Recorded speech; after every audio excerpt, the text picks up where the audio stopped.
Are you programming yourself for failure without knowing? Lately, it seems that failing is cool. Lately, there are events all around the world glorifying failure.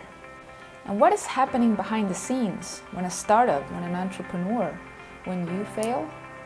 There's pain, there's suffering, there's uncertainty, there's lack of money, there's disappointment, there's letting down others. I was just reading an article here on Inc. magazine that really got me thinking about failure and how most of us entrepreneurs have been treating it. We are told by gurus, by mentors, that failing is good and that you should fail fast, as if failing would make you better, wiser, stronger. And it's true in some situations. It does make you wiser, it does teach you a lesson, it can make you stronger. But what's the price of failure? It's not just monetary. The story that they talk about in this magazine is about a startup that suffered quite a bit, that had all of this momentum going, but it just didn't know how to make good use of it. And today, the owners are pretty much keeping the startup alive on life support. After having lost their jobs, having to go back and look for new jobs, having lost all the money, having let people go, having disappointed their investors, having talked to so many investors who were interested and then didn't follow through, all of that can affect you as a person, and it can affect your family, your surroundings. It's not just your economics that get affected here. What is the thing with failure today? You are told to fail fast, right? I've been told to fail fast at some point. I have told others to fail fast too.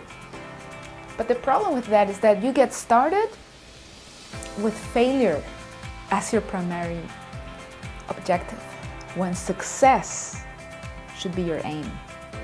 When you don't consider failure an option, it doesn't necessarily mean you won't fail, but there is a big chance that your focus is going to be more into doing what it takes to succeed and not what has to be avoided in order to not fail.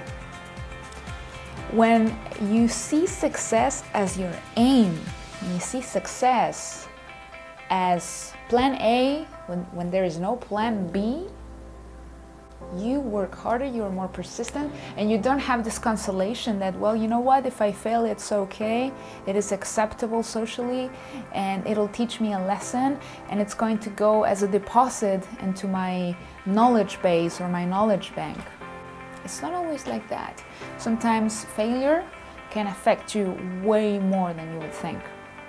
I have failed, you have probably failed, every successful person has failed. You know, this guy, you must know him, he's from Shark Tank.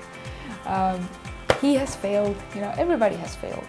And it is fine, I guess.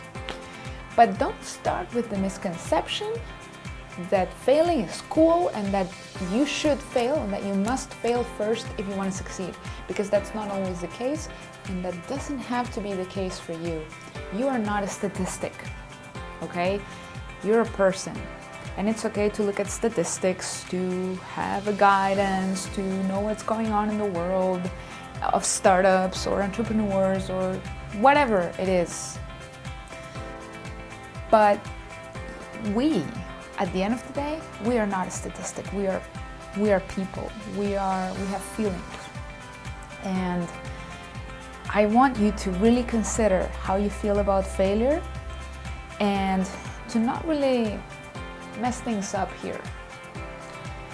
Failure is part of life, but you should never give up. You must never give up, and you must have success as your objective as opposed to being okay with failure. The problem today is everybody's being told to fail fast. Now, fail fast, fail immediately. It'll teach you a lesson, it'll make you better, stronger, wiser. And then what happens?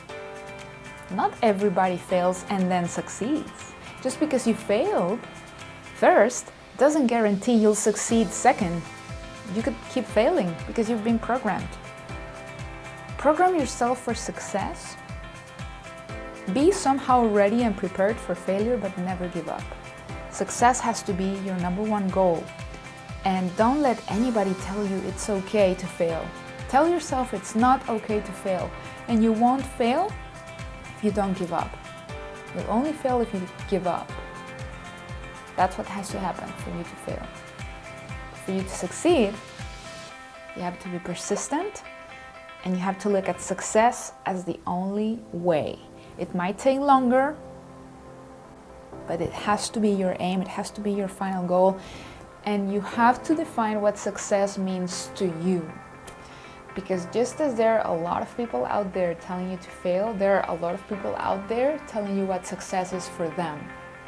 What is success for you? What does it mean to succeed to you? Be clear about that before you start any new venture. What does success look like? What is my desired outcome? Maybe you already are successful and you've been fooled by society, by others who tell you their definition of success. You need to find your own, and you need to make that your ultimate goal.